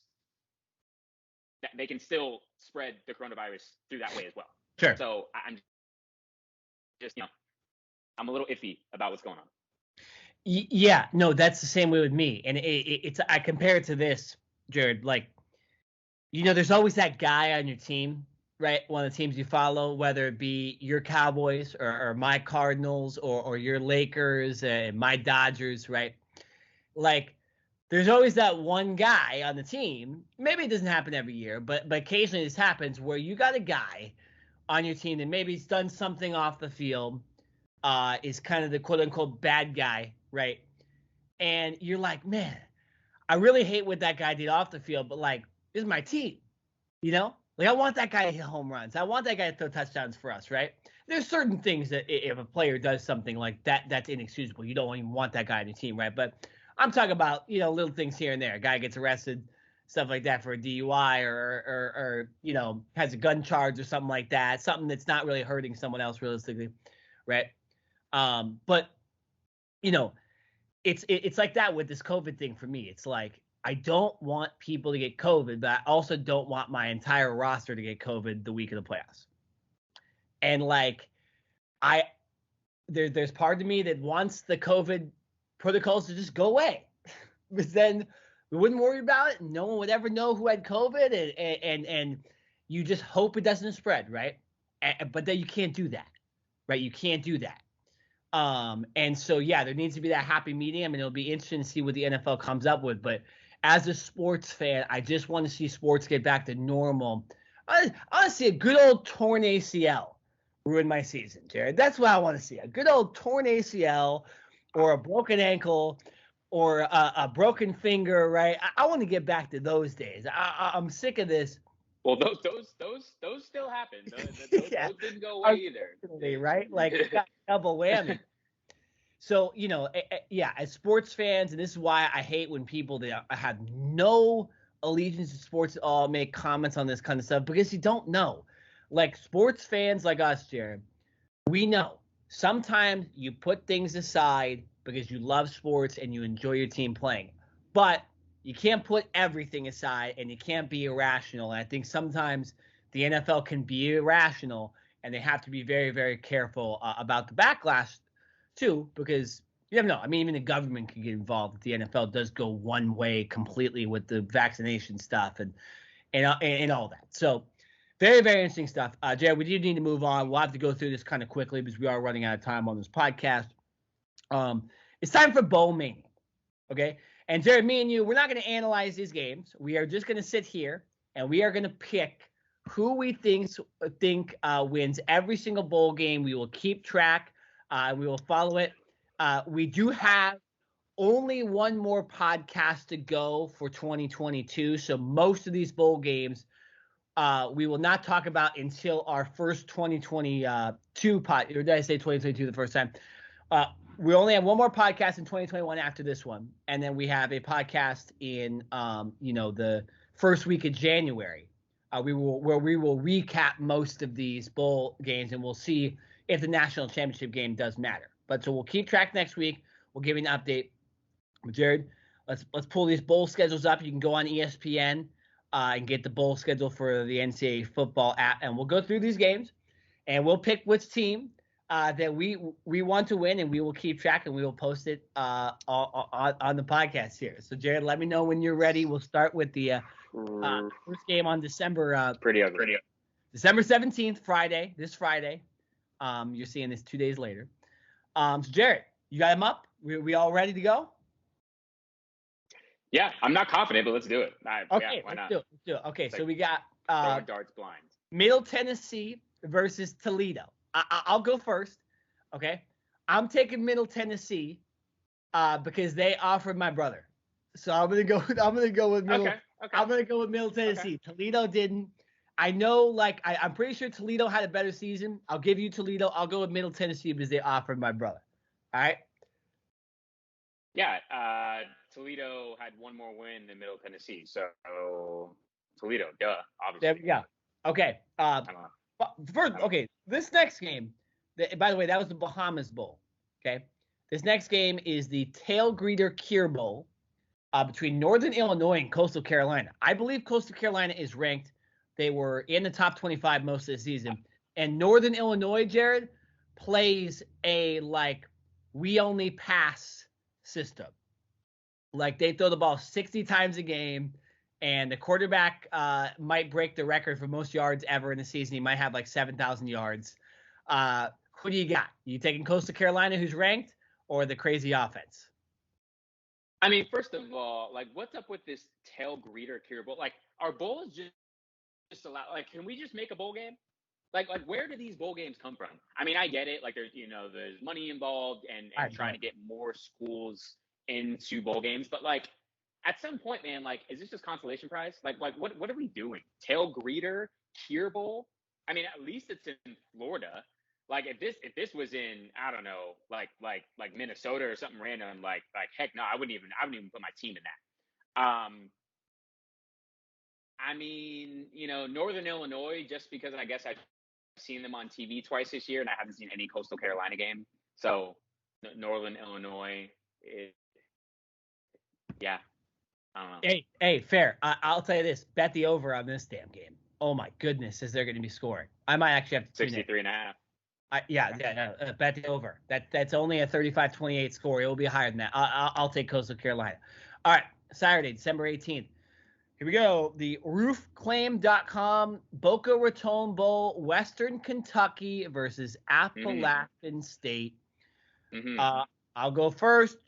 I am going to pick Western Kentucky because I bet on them this season, and I won the bet when I bet on them. And I didn't watch any Appalachian State games. So I'm going to go with Western Kentucky. And Jared, you can have Appalachian State if you want, unless you really want Western Kentucky, and I'll give you that. No, listen, I'll take Appalachian State. And the only reason why is because I forget what year was it when Appalachian State went into Michigan, went into the Big House and beat Michigan. And it was the first non-Power 5 team, non-top 25 team to ever beat Michigan in Michigan. So, even though that was even though that was, forever ago, and none of those players and none of those coaches and probably not even the AD or the president, no one is even associated with that Appalachian State team, I'm still going to pick them. They're probably still riding high off of that. And looking at today is, by the way, we're recording this on Wednesday. It is the early signing period for recruits that started this morning, and that goes through Friday. And I was going through the top 50 rankings on ESPN, and I think I saw Appalachian State somewhere in the top 50. So there you go. Good for Appalachian State. They're in the top 50 in when it comes to nationally recruiting. So yeah, I like it. All right, here we go. This is an interesting one, Jared, because I have some breaking news about this real quick. The next one, this is not one of the normal bowl games. This is the Cricket Celebration Bowl. That's Cricket Wireless, if you wanted to know why it's called the Cricket Celebration Bowl. This is every year. This is the Historic Black Colleges Bowl game. And so it's South Carolina State versus Jackson State. Jackson State just got the number 2 recruit in the country. Legitimately. Legit. Deion Sanders, baby. Yeah. Primetime recruiting. That's Deion Sanders. So Jared, who are you picking to win this game? Jackson State all day. Are you kidding? Yeah. Listen, Here's one of those. Here's what I'm gonna say. That's awesome. That's amazing that a historically black college was able to get the number 2 recruit in the entire country and pull him away from Florida State, where Deion Sanders went. Like, there's so many ties that go on here. Here's the one thing I will say though, and I would not blame Deion for doing this. Like, how long is Deion really going to be at Jackson State? He has done with that program in the year and a half that he's been there, or however long it's been, and how he has put HBCUs on the map when it comes to a football perspective is simply amazing and almost unheard of. And I hope it continues. But how long until a Power 5 school, Florida State, whoever, Sanders with a blank check and says, "We want you"? Like, you know what I mean? Like I hope this continues. I hope that these schools continue to get these top recruits and more publicity, more covered games, all that stuff. I don't know why I can't get out of the back of my head. Like, eventually Deion's going to be gone, man. Like, he's going to get opportunities at bigger schools. And I just don't know how long he can stay at Jackson State. Maybe he's got his 2 sons there, and I think they're like sophomores or juniors or something. Yeah. But eventually, prime time's going to be gone. But yes, I'm taking Jackson State. I will say this, interestingly enough, and by the way, I'm going to take Jackson State too. I don't think there's any way South Carolina State wins, and I want to cheer for Deion. So this is one of those where we'll tie it up here. We'll even it up. There's going to be another game in a second. We're going to do that too. Jackson State is actually moving, I believe, into FBS next year too. So technically, Deion will have a chance to, maybe get into a bowl game or something like that, be that top-ranked non-Power 5 school. So I see Deion at least one more year there, but maybe after that, you're right, he moves on. All right, speaking of moving on, we have the PUBG Mobile New Mexico Bowl, University of Texas El Paso versus Fresno State. I'm going to pick Fresno State in this game because Fresno State is actually a pretty damn good football team. They beat UCLA this year. They beat San Diego State, who was ranked top 25, and they're playing UTEP, who looked to be pretty good this season, but they ended up kind of falling out at the end. So I'm going to pick Fresno State. Jared, do you want to pick UTEP, or do you think Fresno State's too much of a biased matchup? Too much of a whatever. I'm trying to do this blindly and not look, and then I happened to look down on my screen and I saw that Fresno State was favored by 11.5. Yeah, it's a pretty big margin. I don't know if I can take UTEP here, right? Yep. I think I might have to pull and go with Fresno State here. As that's boring fair. As that is, that's 11.5 spread. Vegas must know something, so I ain't gonna go against them in this one. No worries. Next bowl is the Radiance Technologies Independence Bowl. It is Alabama Birmingham versus BYU. BYU is number 10 in the nation. Yeah, we both picking BYU here. I was gonna go out on a limb and pick Alabama Birmingham, but seeing as BYU is ranked 13th, I think we're gonna go BYU. Fair. All right, next game. Evened up. This is where I think so we got the Lending Tree Bowl. Don't know where it is. Eastern Michigan versus Liberty. Mobile, Alabama. There you go. Liberty, a pretty good football team this year. Quarterback Malik Morris, I believe that's his name. Could be. It's Malik something. He's an NFL prospect. He is going to be one of the top 6 quarterbacks picked. But I'm still going to go with Eastern Michigan because, again, they won me a bet this year. So I'm going to go with Eastern Michigan. So you can have the NFL quarterback at Liberty. Yeah, I'll take Liberty. I was watching, what's so funny is I was scrolling through the TV last night as I was, trying to lay down and go to bed. And ESPN2 was airing Todd McShay's first mock draft. Sure. I'm every year, the mock drafts just come out earlier and earlier and earlier. And I love it. I'm not complaining because obviously the more football and just the more nerdy football analytics and all that stuff, the better.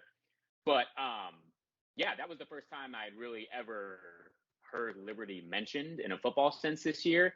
And they were talking about this quarterback who I believe, who was it? He was picked in like the top 15 or top 16 or something like that. So yeah, I'll take the NFL prospect quarterback and Liberty in the Lending Tree Bowl. All right, moving on. We got the Jimmy Kimmel LA Bowl. Jesus. Jimmy Kimmel, good for him. He's got his own bowl. On At ABC. SoFi. Yeah, this is the first bowl game ever at SoFi. Utah State versus Oregon State. Jared, who you got? Utah State, they're actually like a decent team this year. Double-digit wins. They've got a quarterback threw for 3,500 yards. Their top receiver, looking at the stats right now, 96 receptions, almost 1,600 yards, and 9 touchdowns. Bad. I'll take Utah State. Oregon State is just, I mean, the last time I can think of something good to say about Oregon State, that was Chad Johnson. That was before he was Chad Ochocinco.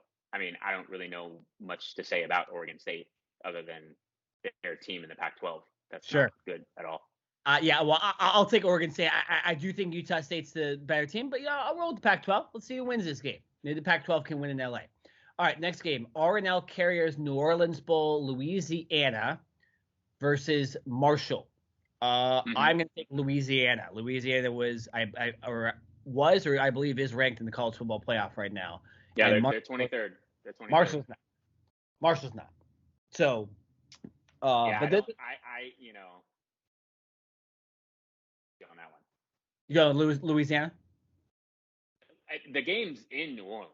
Like, if Louisiana doesn't win in their home state, not bad. Yeah. And you're ranked? Yeah. All right, this one's a little bit more even. We'll split this one for sure. The Myrtle Beach Bowl presented by Tax Act. Old Dominion versus Tulsa. Mm-hmm.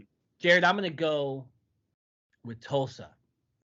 Because Tulsa, I believe they made Ohio State struggle earlier this year, so I'm going to go with Tulsa. I'm going with Old Dominion because you picked Tulsa. That's all I can say about that. Fair enough. All right, that was the only Monday, December 20th game. Tuesday, December 21st, the famous Idaho Potato Bowl, Kent State versus Wyoming. Does it get more Idaho and random-ass bowl game than this? Kent State versus Wyoming. Jerry, I'm going Wyoming because that's where Josh Allen went. Okay? Go Wyoming. Yeah, that was going to be my take too, but I guess I'll go Kent State just to... Kent State, really quickly, Kent State, I believe, played... Top receiver, Cephas. No, I think Kent State actually, I believe, played in the MAC championship game. So they're not a horrible team. And I don't know what Wyoming did this year. So I'm going to I'm confident already. All right, this is actually an amazing next game. The Tropical Smoothie Cafe Frisco Bowl. I believe they're playing, what are they playing in the Dallas Cowboys practice facility? This is University of Texas San Antonio. These names, man. Jared, this is Texas San Antonio versus San Diego State. This is an amazing game.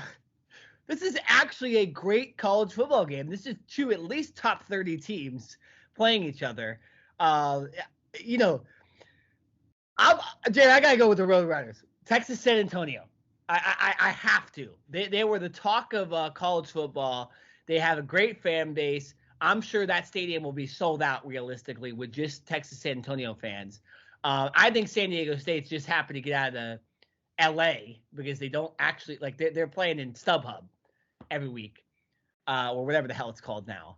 And so I'm going to go with Texas San Antonio. You can have San Diego State, who's also, I believe. Yeah, I'm taking San Diego State. I mean, we both here, we live and reside in California, and, sure. San Diego State, they're ranked number 24. They also have the top punter in the country, right? So field position, that's big when it comes to games. Yeah, I trust their punter to do his job, and I'm taking San Diego State. There we go. I like it. All right, next game, Wednesday, December 22nd, Lockheed Martin Armed Forces Bowl. Army versus Missouri. This is SEC versus Army. Jerry, who you got? God, there's so many games. I was just scrolling down. This is a lot. I know. We got. Who you got? Army. How can you go against Army? Come on, man. Yeah, it's a late start. They're gonna run the triple option. Missouri. They can't handle the triple option. I will say, my girlfriend's cousin is the head coach of Missouri, so maybe I should take Missouri. No, I'll take Missouri. I'll take Missouri. Okay, that's cool. Yeah, I'll still take Army, but I guess I'm rooting for Missouri. Absolutely. All right, December 23rd. The Frisco Football Classic. Frisco somehow got 2 bowls. North Texas versus Miami of Ohio. Jared, I'm going to go with North Texas because their stadium looks like a high school stadium. So I'm going to go with that. Mm-hmm. I'm going to go Miami of Ohio. Isn't that where Big Ben went? It is. Play football? Where did Big Ben play? Yeah. In Miami, Ohio. Yeah, you got it right. Because of Big Ben. Nope. Even though I don't like Big Ben, I don't know. Just, why not? All right, next bowl, the Union Home Mortgage Gasparilla Bowl, UCF versus the Florida Gators. Jared, who you got? I'm taking UCF. Florida is hot garbage, right? Yeah. They came out at the beginning of the year. They played tough against Alabama, almost beat them. No, I'm taking UCF, man. Florida's in shambles. Head coach got fired. I don't trust Florida at all. I'm taking UCF all day. I'll take Florida because how does Florida lose this game? I mean, come on. You got it. Christmas Eve, the Easy Post Hawaii Bowl, Memphis versus Hawaii. Jared, I'm going to take Hawaii. Memphis runs a really, really slow style offense. Very run heavy, and I think Hawaii actually has good coaching, and it was a little step up this year. The fact they made a bowl is impressive, so I think they win at home.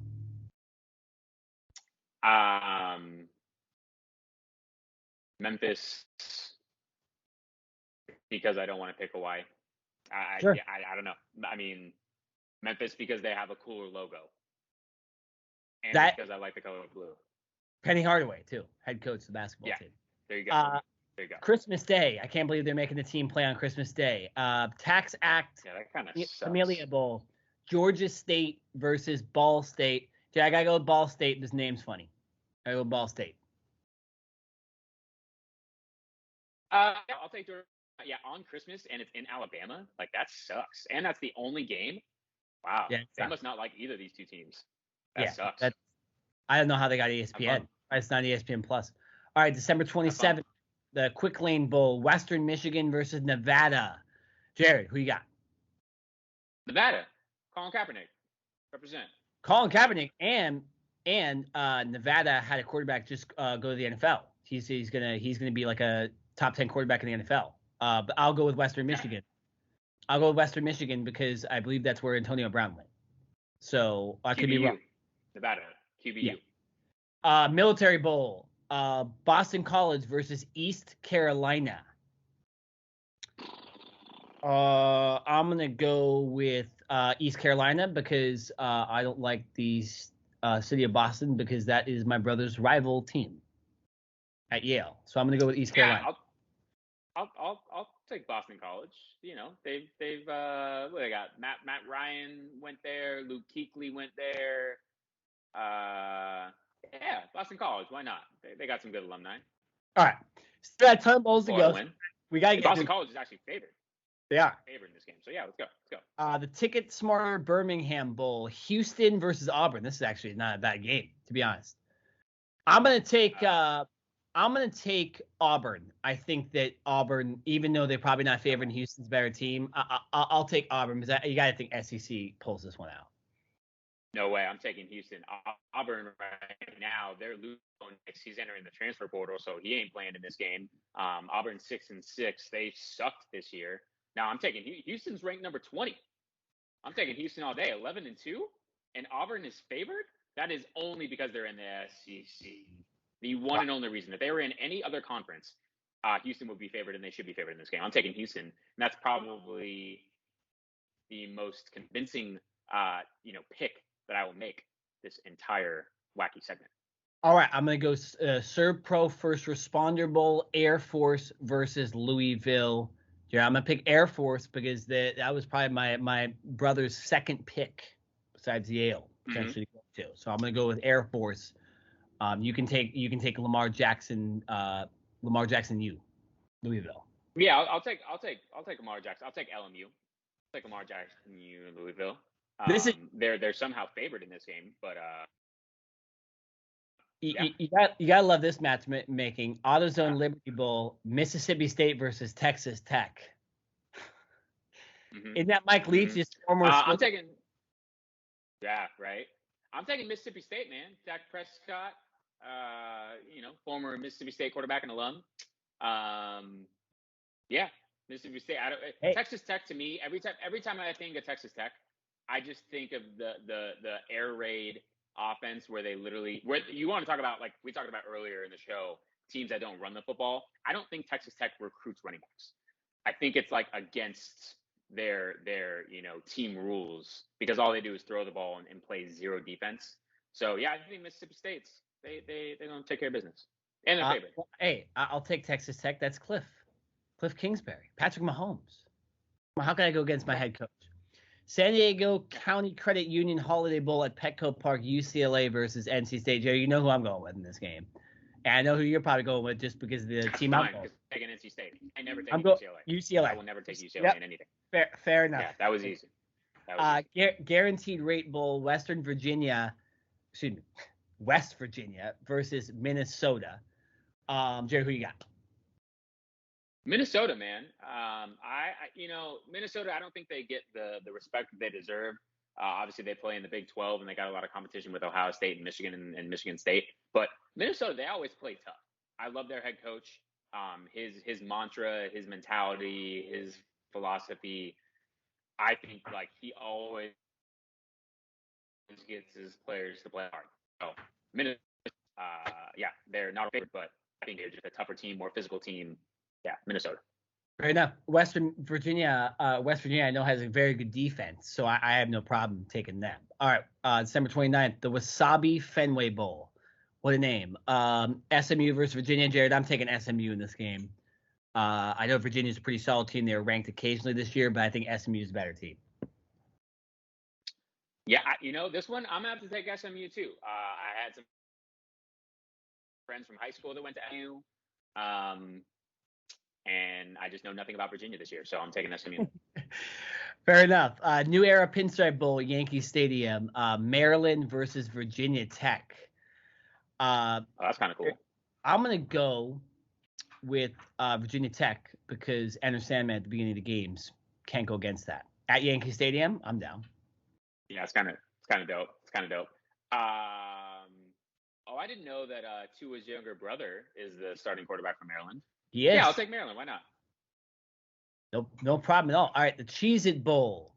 Clemson versus Iowa State. Whoa. Not Ohio State. Clemson versus Iowa State. Jared, I'm going with Iowa State. Okay? Clemson's just not it for me this year. And Dabo Swinney just keeps complaining about things left and right. I'm going with Iowa State. Who you got? I'm going to pick Clemson just to be different, but this is probably the least confident pick that I had because I agree with you 100%. Clemson's in shambles. Dabo Swinney, it seems like he's lost a little bit of control of that team. Both of their coordinators, offensive and defensive, have respectively accepted head coaching positions at other schools. Brent Venables is the new Oklahoma head coach, and then their OC, I think he went to Virginia. I forget. So I don't even know if they're going to be coaching in this game. But yeah, I'm taking Clemson, but I'm not confident at all. Probably going to be a loss. Valero Alamo Bowl, Oregon versus Oklahoma. Two lost head coaches in this game. Jared, I'm taking I'll take Oregon. You want to take Oklahoma? Yeah, I'll take Oklahoma. Oregon, I think they peaked way too soon. They beat Ohio State in a huge game early on in the year. That was like the third or fourth game of the season. And they were riding high, and they kind of, they created their own path to the college football playoff, and then they stunk up the bed. They lost two straight games to Utah. They've looked like crap Mario Cristobal. He's left for the University of Miami. And even though I'm not confident in Oklahoma, I think they have played a little better than Oregon. Oregon literally is played like trash. So I can't pick Oregon. I'll pick Oregon. I just think, whatever, right? The Duke's Mayo Bowl. North Carolina versus South Carolina. Big state rivalry. Are we both going with North Carolina in this game, or do you want to pick South Carolina? If rules and maybe if what's his name, Spencer Rattler, who is transferring to South Carolina, if he was able to play in this game and like air it out, with no practice time and barely knowing the playbook, I might pick South Carolina. But yeah, no, Sam Howell and North Carolina should be able to beat South. If they don't, I think that don't hurt Sam Howell's stock. So Sam Howell is playing for something, as far as trying to put better tape out to become a first round draft pick. So yeah, North Carolina should win this game. You know what? F it. I'll go South Carolina. They know they're getting Spencer Rattler. They're gonna be confident. They're gonna beat the state rival, or their next door neighbor rival. I'll go South Carolina. Why not? The Trans Perfect Music City Bowl. No comments on the name of that bowl. Tennessee versus Purdue. Joe, who you got? Because it's in Nashville. Why not? I'll go Purdue. I think Purdue's going to win the game. I love the way Tennessee plays, but I think Purdue will control the ball, running game like they did against Michigan State, and Iowa. I think they'll be able to win this game. So I'll go Purdue. Chick-fil-A Bowl, Michigan State versus Pittsburgh. I am going to go Michigan State in this game. I think that they've been undervalued as a team because of what's happened with some of the losses they've had near the end of the season. I'm going to go with Michigan State. I think Kenneth Walker III will run all over Pittsburgh, and the Big Ten is just better than the ACC this year. So I'm going Michigan State. You might want to rethink that thought, because I was reading an article yesterday where Kenneth Walker might not play. Now, I don't know if it's because of an injury. I don't know if it's because of draft stock. I don't know. So I'm taking Pittsburgh, but mainly because of Pickett, their quarterback, who is definitely going to be a first-round draft pick.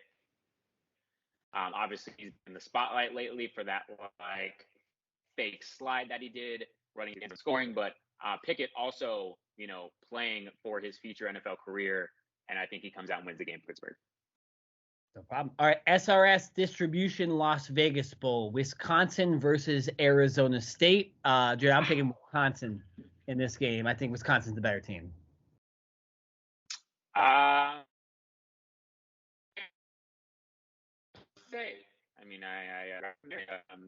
like Herm Edwards. And, they're not a good football team, but I'm taking Arizona State. Honestly, Arizona State better score, a lot of points, because defensively, I think Wisconsin is going to run the football down their throat.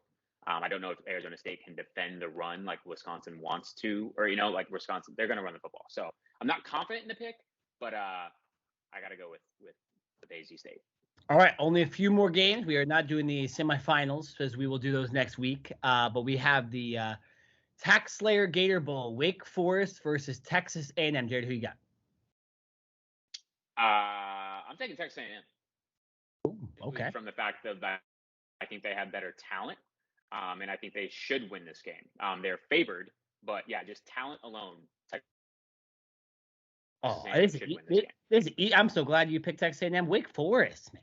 Wake Forest is winning this game. This would be an easy win for me. Easy win. All right, Jared, listen to this one. The Tony the Tiger Sun Bowl. Washington State versus Miami. Those teams, too, in this game. Who you got? I used to like Miami growing up, and I still do, but they have just sucked so much. Like, they went from being, the fun school to go to. They've had, I believe, in their history, they've had the most NFL players drafted out of any program top, but they are just a shell of what that school and what that program used to be. So I can't pick Miami. You know what? I'll pick Miami because I'm gonna they have to pick know that that State. they know Mario Cristobal's coming. So I'll go with Miami. I know they've sucked, but maybe it turns around. I'll take Miami over Washington State. The Barstool Sports Arizona Bowl, Central Michigan versus Boise State. There you Jared, go. knowing Barstool Sports, you got to think Central Michigan wins this game because Barstool Sports wants Central Michigan to win the game, right? Oh When you yeah, think of Barstool I Sports, mean, shout out to Big Cat. He's all about his MAC teams in Central Michigan. So right. I can see that. I'll take Boise State just because every time it seems like every time Boise State's in a bowl game, they pull out some crazy trick play, whether it's the Liberty play or Statue of Liberty or whatever. So Boise State's going to come out. They're going to do something fun. They're going to have a bunch of trick plays. They may not work, but at least it'll be entertaining. Boise State, why not? So we are literally running out of time. So Jared, we'll do the Fiesta Bowl, Rose Bowl, and Sugar Bowl all next week, along with the semifinal games. Okay. We'll fit because I don't know we if I actually can do want any to more talk bowl about games at this point. Yeah, we want to talk about those games a little bit more. So only 3 bowls left to talk about: Penn State versus Arkansas, Outback Bowl. I gotta go Arkansas, man. That's my girlfriend went to the University of Arkansas. Okay, fair. Go Hog. Yeah, Arkansas. Let's go. My girlfriend did not go to Penn State, but I'm picking Penn State because James Franklin just got a big extension, and I feel like this team is still underrated this year. So I'm going to go with Penn State. The Verbo Citrus Bowl, Iowa versus Kentucky. Iowa's physical, man. They're not a team that I would want to play in a bowl game. Offensively, they're not that great, but defense travels and defense wins championships, and I think that Iowa defense is going to be too much for Kentucky. I actually like Kentucky just in general in this game. I think you get Stoops' brother, right? Still head coach there. I think he just got an extension as well. So I'm going to go with Kentucky. I think Iowa just overrated this year. I don't like them that much this year. So I'll go Kentucky. All right, last bowl game, January 4th, the Tax Act Texas Bowl, LSU versus Kansas State. I believe this is Coach O's last game ever as a head coach at LSU. Who you got, Jared? LSU, man. Win one for the old Gipper. Is that what they say?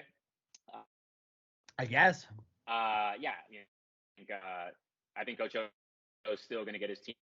And I have zero confidence in this pick because LSU is probably like the quickest drop off from going from national champions 2 years ago to absolute garbage and being totally irrelevant. But LSU because it's Coach O's last game. I'm going to go Kansas State.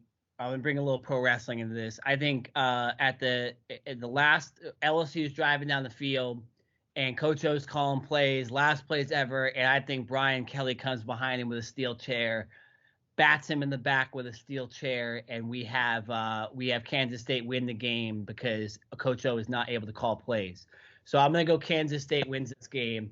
Brian Kelly takes over as head coach and plays the full bad guy that he's already playing on Twitter. So how do you like that? Ooh, that was a lot of games. My head hurts a little bit just from hearing the names of those bowls, not actually picking the teams.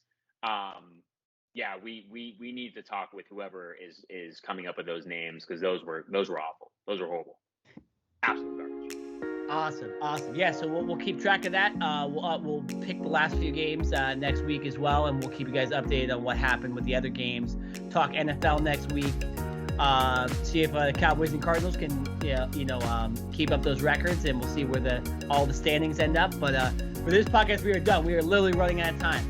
I am Nenad. I'm Jared Smith. And we'll see you guys next week.